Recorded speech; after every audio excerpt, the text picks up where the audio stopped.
And we are live. Welcome, mystery and thriller fans. I'm your on-air host, Sara DiVello, and I am so excited to welcome to the show tonight best-selling author Robyn Harding, here to give us the inside scoop on her brand new book, The Drowning Woman, out tomorrow. Robyn, welcome to Mystery and Thriller Mavens. Tell us about this drowning woman. Thank you so much for having me here. I just can't believe that I was invited. It's so nice. Thank you. Yeah, tomorrow is the big day. Tomorrow is pub day for The Drowning Woman. And it is a story of Lee, a woman who used to have a very successful restaurant. And after the pandemic, she lost it and ended up homeless and living in her car. And she's feeling very vulnerable, obviously. And so she's parking outside the city in this very wealthy enclave with seaside mansions around her. And she's sleeping in her car. And one pre-dawn morning, she hears a woman trying to drown herself in the ocean. And on instinct, Lee runs and saves this woman, only to be met with this woman's fury. And her name is Hazel. And she says, "I was trying to drown myself because I'm in an abusive marriage." So an unlikely friendship forms between them. And then one day, Hazel asks Lee to help her disappear. And what the reader needs to find out is, can Lee really trust this woman, or is there more to her story?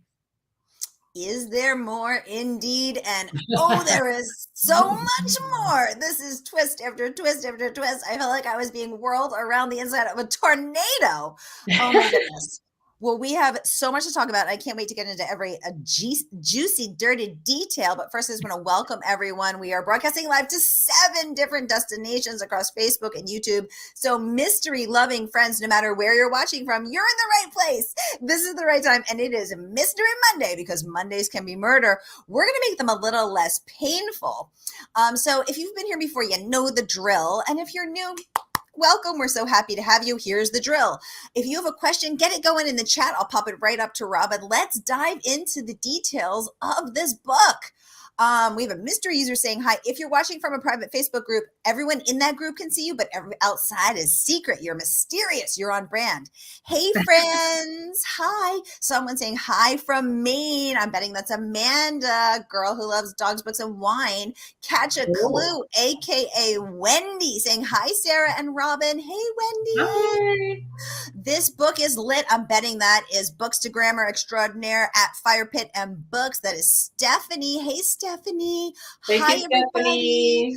Welcome, welcome, welcome. Okay, so we got a lot to talk about. If you have read this book and you have questions about it, if you're interested in reading it, get it going in the comments. Oh my gosh, the comments are pouring in so fast I can barely keep up. Hi, Randy Trent, joining us from YouTube. I love your little kitty. It's me. Hi. Hi, Captain Girl Reads. Hi, Nancy, joining us from California. Nancy, the cheerleader Nancy, I call her. Yes. Someone, hi from New York. Hey, friends. Debbie, welcome from Arizona. Hi, Debbie. Welcome everybody to the conversation.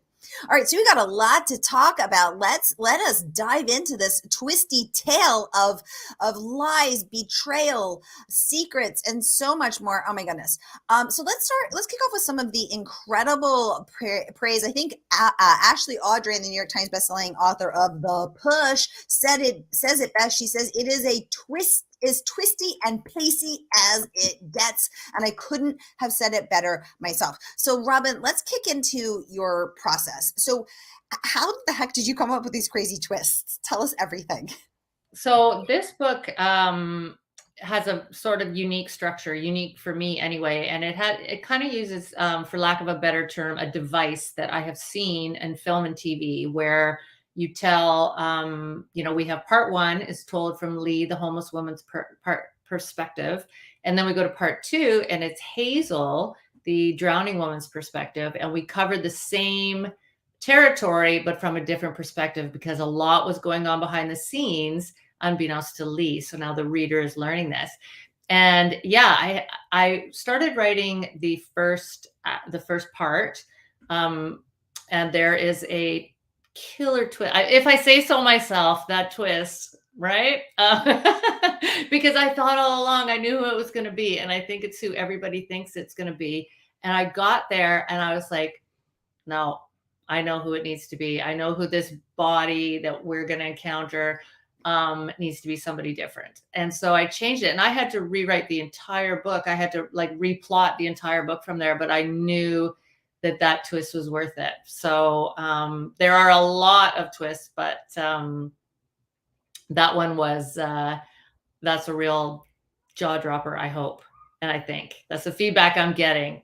So, okay. So, Robyn, let's talk about these twists. So, first of all, as a fellow writer, I'm cringe screaming at the idea of rewriting the entire second half of the book. I'm just wailing in solidarity. So first of all, how long did it take you to rewrite it? How long did it take you start to finish, and how long did it take you to rewrite it? Sorry, I didn't have to rewrite it. I misspoke. I basically was like, I'd pitched it, I'd written an outline, and I thought I had it all like, this is how this book will go.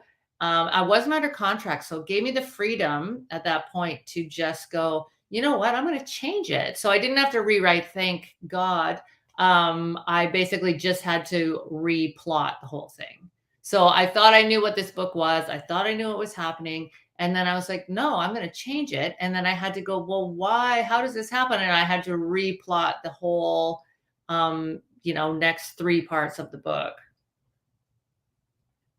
Oh, okay. So how long did that take? Oh, for me, a book takes about 9 months, normally 8, 9 months to write. Okay. Renee joining us from Southeast Florida. Hi, Renee. Hi, Renee. Hi, Renee. So great to have you. She says, "Woo," and I, I am feeling that woo as well. Yes, that's sweating. Phew. So okay. So Renee, if you're telling us, sorry, Robyn, if you're telling us that that this change, the killer change, the last 3/3 of the book change, does this mean you're a plotter? You didn't know, you yourself did not know what happened. I mean, you thought you knew, but then you didn't know. Yeah, so I am a plotter. Okay. Not like a really detailed plotter, but I definitely, although I will sometimes write not knowing who the villain is, not knowing things like that. But I do, I used to do screenwriting for a while, and I use that kind of structure just sort of Okay. as a like a tapestry or a hanging. So I use the major beats, the major plot beats, and then I usually write between those beats. So how I get there may change. I don't plot all that out, but I know I need to hit a certain exciting, twist of the action at a certain point to keep the reader engaged. So that's what I do. So in that case, I thought, okay, I'm writing along and I know where I'm going. And then when I got there, I was like, no, I'm going to have to change the whole rest of it. So I did have to Ooh. change some of those major beats. And honestly, I had like a splitting headache. My husband had to listen to me try to replot this book because he's really good at like listening and chatting with me about these ideas. And I spent a whole weekend just like thinking, like why was this happening? How are we going to play this out from here? And yeah, it was a real brain twister. Oh my goodness. Someone is saying perfect thriller. Absolutely. Yes. That Thank twister just, you. someone else saying one of the best twists ever. Preach. Um, Thank you. Yes. Okay. So Renee is saying, oh my goodness. So Renee is one of our Mavens regulars, and she's saying she finally changed her profile picture to her 2 golden retrievers. So Renee always has the cutest profile pictures of little dogs. I'm such a dog lover. I'm loving it, Renee. One's wearing a party hat. I could die. Oh my God, so cute. Oh, they're so cute. So cute. Do you have a dog, I have Robyn? 2 rescue chihuahuas that were a pandemic decision. My old dog died literally Oh, as we went into lockdown, and I was so sad, and I thought, well, just hold on, because we were going to travel, we're going to do all these things without a dog, and then we were so lonely without a dog, and you couldn't get a yeah. dog, you couldn't rescue a dog because everybody wanted one. So I was like, I bet if I take these 2 little brother and sisters from the streets of Tijuana, I bet I'm going to get them. So I put my name in, and now I have 2, and they are nightmares that I adore. I said they're huge mistakes that I love so much.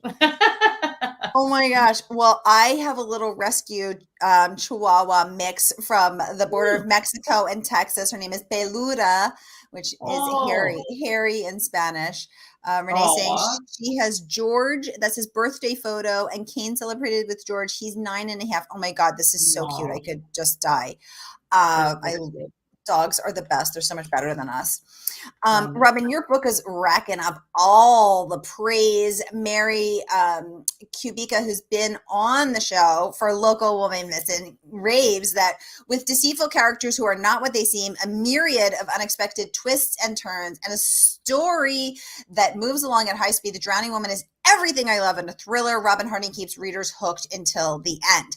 Now, first of all, congratulations on that high praise from a woman who knows a thing or two about hooking readers. I Now, love her. She's amazing. she's so wonderful. I just saw her at Thriller Fest. Now, Robyn, Mhm. this is not your first rodeo. So, what have you learned along the way from your first book to now about the art of hooking the readers and those twists? Yeah, so this is actually my 13th novel. So I started out writing humor. My first novel was published in 2004, and that was back in the chick lit era, the Bridget Jones's Diary, Confessions of a Shopaholic. So my first books were sort of rom-coms. And then in 2000, what year did my 2017? The Party was my first trip to the dark side, and I've learned so much over these, over these many years, and also taking a break and screenwriting, and yeah, hooking readers. I think I always start my books with a premise. And it's always something that I either hear in the media or I hear from a friend or something, where you just get that little tingle and you're like, I just want to know more about that, right? How could I twist that? How could I make that into a story? And I figure if it's got me fired up, hopefully it will get readers fired up as well. And yeah, that's kind of how I usually start all of my books. I love that you started out, and I remember that era of Bridget Jones. I was such a huge fan. I have all the Shopaholic books. I Yeah, love yeah. that. I love that you start out with a tingle. Is it like like a shiver down your spine kind of tingle? Yeah, it's like I always say it's sort of like my spidey sense, like that's a book, when you hear something, there's a news story or you read something or just you hear people talking. And The Drowning Woman it's a little convoluted, but my bedroom is on the front of my house and right outside a street, like a side street, not a busy street in a, quiet neighborhood. But one night I could hear this woman. She clearly didn't know that all my windows were open and I could hear everything she was saying on this phone call. And it was like a benign phone call, but it was the whole thing about overhearing unbeknownst to somebody that you could hear. And I was like, what if she said something? What if she was planning a crime? Or what if she was planning to harm herself? Or what would I do? And then I thought, well, I'd call the cops probably, right? I'd reach over to my phone. I was like, what if I didn't have a phone? Why wouldn't I have a phone? And then it went down this whole thing of becoming homeless and not having the resources and not having the connections and being isolated. And yeah, so convoluted, but that's how I got there. That's so fascinating. And I was so glad that you addressed how hard the pandemic was on restaurants. One of my very dear friends is a chef, and the pandemic was Yeah. excruciatingly hard on the restaurant industry. And restaurants, as well as retail stores in the US, are actually still understaffed because of the pandemic crisis. So many people fled the restaurant industry because it's a tough industry, and then they ended up not coming back. So there is still a huge staffing shortage, and it was so hard on her and her wife. And it was just, and I haven't seen that story, really told yet. So I was really happy that you addressed that. Yeah, my brother and his husband were both in the hospitality industry, a chef and a bartender, and they left the city. They left Vancouver because it's very, very expensive here, and they were out of work for so long, and they had to move to a smaller town that was a bit more affordable. So it was definitely something that was top of mind for me as well. Well, I'm so glad that you addressed it, and with such care and compassion on these pages. Oh, your fellow Canadian, Leslie, saying hello. This is Leslie from Hi, Canada. Leslie. Hi, Leslie from From Canada. Canada. Where in Canada, Leslie? tell us where you are, Leslie from Canada.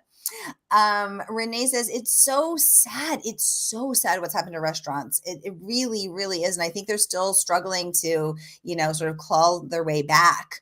Well, the book does deal with, I didn't want to write about the pandemic. We don't want to think about it, but we're all changed by that experience. Every one of us, it was traumatic and, in a collective way, but certain people were definitely impacted more. And another issue that I deal with in the book is domestic abuse skyrocketed. So, yes. And women were really impacted. Women-owned businesses were more likely to fail. There was more pressure on them with homeschooling kids, or school online, and then domestic abuse. And I just thought, wow, these two women, I wanted to write about two women who were both so impacted in very, very different ways, and have them come together and their paths cross and connect and twist and turn. And twist and turn indeed. Oh my goodness. Liza saying 13 books. Wow. I mean, that's such a huge accomplishment. Totally. Renee saying, how was Thriller Fest? Oh my God, it was amazing. It was so fabulous. You should come next year. Come see your favorite authors, meet your next favorite authors. Someone else is saying, I loved the party. Oh my gosh, that was such a great book. Thank you. Someone else saying, I loved The Drowning Woman so much. Yay. Renee wants to know, Robyn, do you prefer writing books or being a screenwriter? Yeah, tell us why. Yeah, it's well, so there's different things I love about each medium. Books, I love the book community. I love other authors. I love readers. I love the connection. With screenwriting, it's a very different business. It's a really, really hard business, I would say. I did get one film produced, but the amount of scripts I wrote and got one project made is very hard. But the writing of a script is so fun and fast, and you just right into the goods right away, and it's so informative to my novels too, because, it's all about subtext and people not really meaning what they say, and, like showing, not telling, like it's so I love both forms of writing. Sometimes, writing a novel in comparison can feel quite laborious, but then you have the gift of being inside a character's head, which you don't have that on a screenplay, right? You have to show it all. You have to find ways. So they're both really amazing in different ways, but I feel like the book community is such a wonderful place with readers and authors and Bookstagram and Facebook and all that, like it's just a wonderful supportive place to be. I said to Sara in the green room that, Pub Day is always sort of reminds me why I do this, because everybody is so supportive and so kind. And even though it's vulnerable putting a book out in the world, and then when you get so much support, it just is such a wonderful feeling. It is vulnerable putting a book out in the world.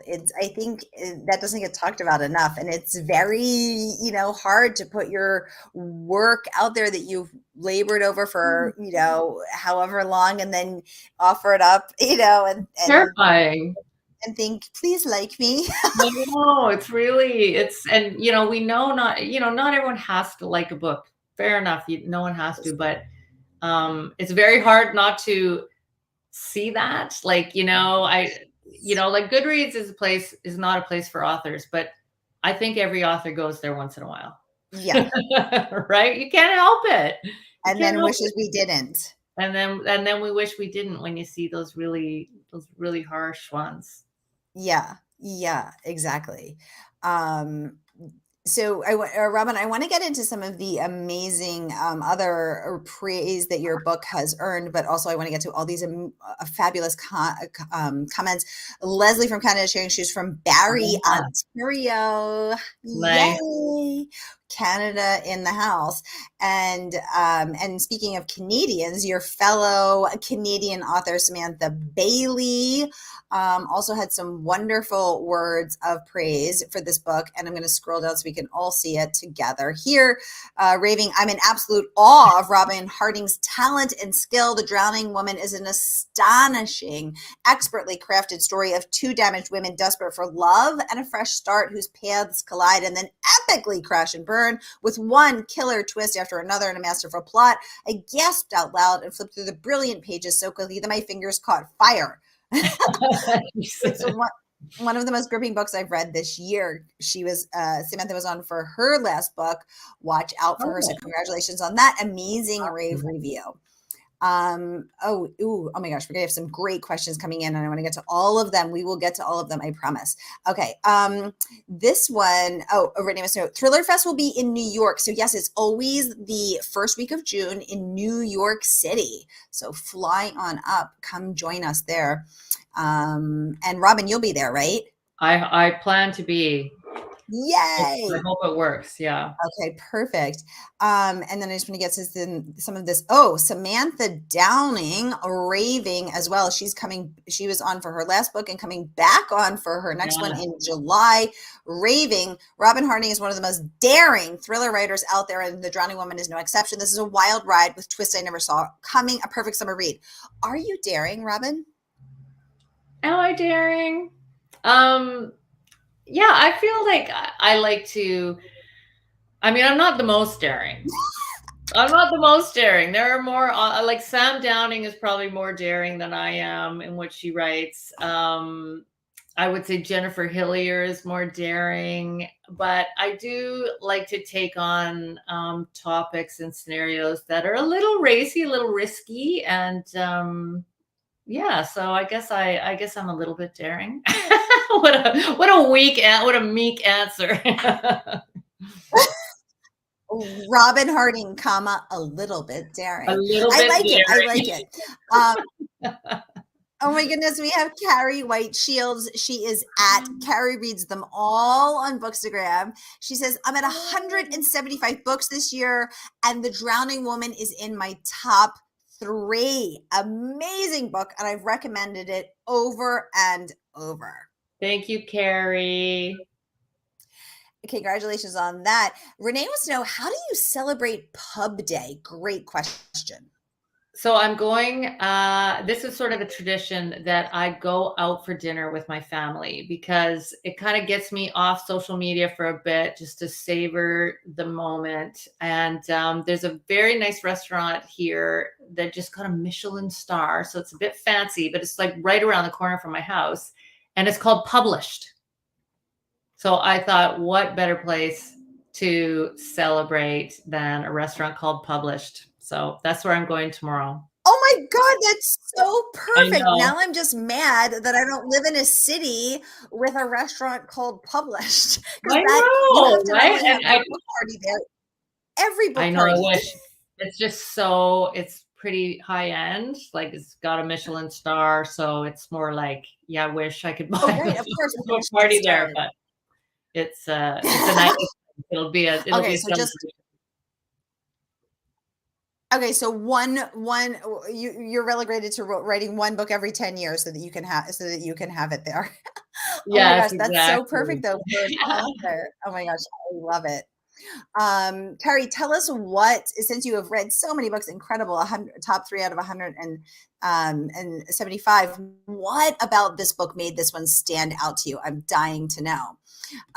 Let's get down to some of these other questions and comments. The Drowning Woman is my new top recommendation to everyone that will listen. I loved it. Oh, yay. That's so, that part is so wonderful. Yay. Wonderful praise by Samantha Downing. Wonderful praise indeed. Fantastic book. I would love to see it on the screen. It was so visually rendered. I could see it on the screen too. It has, I think, I haven't signed yet, but I believe an option is imminent. I've had a really positive conversation. I have had a lot of stuff optioned though, so I'm very realistic about that business. but still, you know, fingers crossed, it would be great. Yay! Oh my gosh, that's so incredibly exciting. Do you, when you're writing it, do you picture actresses and actors in the role? And if so, who do you see as Hazel and Lee and Jesse? So I don't picture actors and actresses Okay. as I write, but I don't know if you guys, anyone out there knows Gare Indeed Reads on Yeah. Instagram. Oh, The yeah, yeah, yeah. He does fantasy castings. So I told him I would give him credit because he said, I think, and he'll probably do a post, but he sent it to me and he said he saw Minka Kelly as Hazel and Leighton Meester as Lee. Oh, interesting. Okay. So Okay. they Okay. I'm gonna, sort of they don't need to look the same, but they need to be, you know, Black Swan, like how Natalie Portman and right, right. what's her name? Mila I'm Kunis. blanking now. Oh yeah, thank Mila you, Mila Kunis. Kunis. You know, so or they would work as well. So yeah, Right. two women that could sort of pass for each other. Yes, yes, exactly, exactly. Okay, good point, good point. Um, I loved The Drowning Woman. Yay! Chung, welcome. Wai Quen, welcome. How interesting. She says that the restaurant is called Published. Isn't that I so know, perfect? it's funny. It's sort of a funny name, but it certainly fits for me. Enjoy that family dinner. I know. I feel like we need to see what you're going to eat. Ooh, Fingers crossed for the movie. I know. you. Netflix needs to snatch it up. Yay. I hope it comes to screen. Oh my gosh, we're all so excited about this. Thank you all It's for all for a your TV wonderful. show, for a TV Oh, show, not a TV show. movie. Yay. Okay, Yeah, perfect. that's what they want for. Exciting news, Robyn. Love to hear this. Hi, Grounded in Reads. Do you snack while you write? Great question. What do you snack on? I want to know too. Or I any don't time she I adds. don't usually snack when I write, but I do eat my lunch at my computer. So what I don't usually, I'm not a big snacker, but I go down and I make my lunch and then I come back up. So I stand up. I don't know if you have a stand-up desk, Sarah, but I stand up. No. It's Okay. yeah, it's just adjustable. It's from Costco. It's great. So I stand up and write in the mornings, and then I lower my desk and I sit and eat my lunch and go over my writing or do my emails or whatever. Oh, wow. Do you feel you concentrate better or are more energized or focused while you're standing? Why do you stand? Because it just my body will get so sore sitting. So when I stand, and the other thing, I have to wear shoes. If I don't wear shoes, then my hips hurt. Oh, I sound like such an old lady, but even like this has been happening for years. Just staying so sedentary, I would just get so many aches and pains. But if I put runners on and stand on my computer, I am pretty much pain free. Just maybe my forearms get sore because you know when you're just staying writing one space. Do you not have that? Yes. Yeah. Yeah, Yeah. I don't know. I don't know. That's so interesting. I never thought to stand. I've never had a standing desk, but I'm fascinated to see, to hear that you It's good, do. and they do say, what do they say? Sitting is the new smoking. Oh, yeah, Which that's I right. don't Exactly. Exactly. yeah. Oh my God. I have heard that. That it, and yeah, I do think about that. I'm like, oh, I better get up and move around a little. We have in the audience here Amanda, and she is girl who loves dogs, books, and wine. She's joining us from Maine, and she wrote a fabulous review of The Drowning Woman. So yay for Amanda. Here is her link, and here is her review. So check that out. Awesome. I Oh, probably haven't, uh, but Chiang says, you have quite a routine. I don't really have a proper lunch at work. I'm working with students, but more like a snack here and there. I'm a snacker too. I am such a snacker. I love to snack. I just had a big bowl of popcorn last night. Renee wants to know, what are you going to eat for dinner at Published? I want to know too. I don't know. I don't know. It's an always changing menu, but I already know what I'm having for dessert. It's like my favorite dessert there, but it sounds really weird. It's called Hay. Hay, and it's like, I Ooh. know it doesn't sound good. I wish I could say some chocolatey concoction, but it's like a custard and like bits of meringue, and then a Ooh. sorbet type thing, and then a bunch of fruit and edible flowers. Like it's just very beautiful and tasty and fresh and delicious. It's not sorbet, it's granita, I think, on it. It's really interesting. I love it.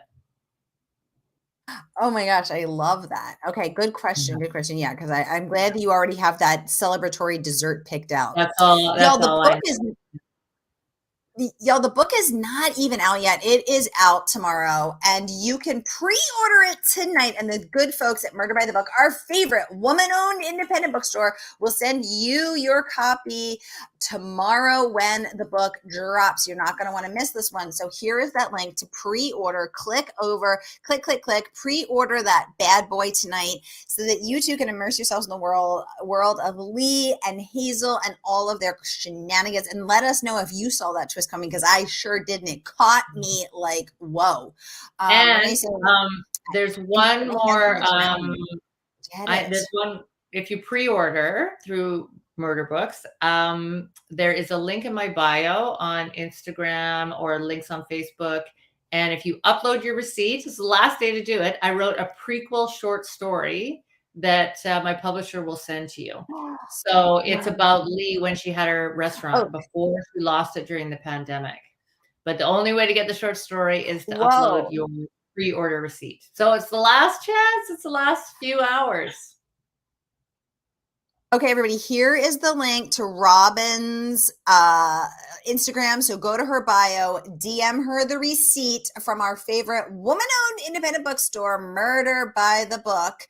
And here is that link again. And then send her your copy of your receipt, and she will send you the prequel of Life at the Aviary, which was Lee Gulliver's restaurant in New York City. You're going to love it. Debbie wants to know, are you going on a book tour? Just a virtual book tour. So I have, I posted it today. I have maybe 8 or 9 events. Yeah, I'm in Canada. It's big, it's far.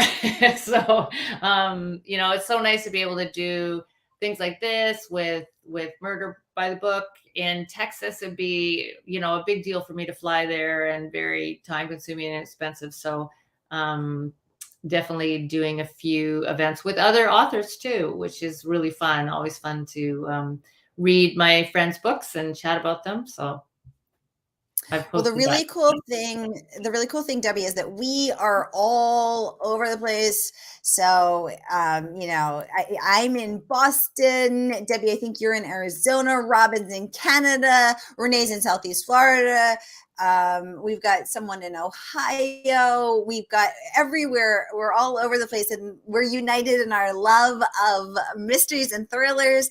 And we can all pre-order from Murder by the Book, and they are in Texas, but they ship nationwide. Send Robyn your receipt, and she will send you the prequel. Someone else saying, I did not see that twist coming at all. Okay, thank you. Yay. Me neither.